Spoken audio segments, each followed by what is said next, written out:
اہم خبر آ رہی ہے، آپ کو بتا دیں کہ ملک بھر میں 2.5 کروڑ سے زائد بچے ہیں جو کہ تعلیم سے محروم ہیں۔ اسکول نہ جانے والے بچوں کے اعداد و شمار قومی اسمبلی میں پیش کیے گئے ہیں۔ بتایا جا رہا ہے کہ تعلیم سے محروم بچوں کی عمریں 5 سے 16 سال کے درمیان ہے۔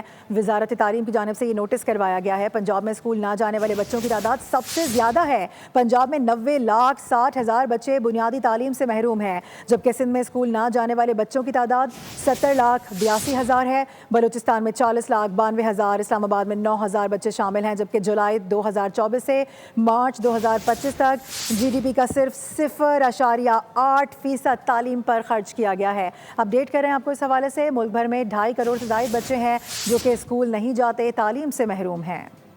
اہم خبر آ رہی ہے، آپ کو بتا دیں کہ ملک بھر میں 2.5 کروڑ سے زائد بچے ہیں جو کہ تعلیم سے محروم ہیں۔ اسکول نہ جانے والے بچوں کے اعداد و شمار قومی اسمبلی میں پیش کیے گئے ہیں۔ بتایا جا رہا ہے کہ تعلیم سے محروم بچوں کی عمریں 5 سے 16 سال کے درمیان ہے۔ وزارت تعلیم کی جانب سے یہ نوٹس کروایا گیا ہے۔ پنجاب میں اسکول نہ جانے والے بچوں کی تعداد سب سے زیادہ ہے۔ پنجاب میں 90,60,000 بچے بنیادی تعلیم سے محروم ہیں، جبکہ سندھ میں اسکول نہ جانے والے بچوں کی تعداد 70,82,000 ہے۔ بلوچستان میں 40,92,000، اسلام آباد میں 9,000 بچے شامل ہیں، جبکہ جولائی 2024 سے مارچ 2025 تک جی ڈی پی کا صرف 0.8% تعلیم پر خرچ کیا گیا ہے۔ اپڈیٹ کر رہے ہیں آپ کو اس حوالے سے، ملک بھر میں 2.5 کروڑ سے زائد بچے ہیں جو کہ اسکول نہیں جاتے، تعلیم سے محروم ہیں۔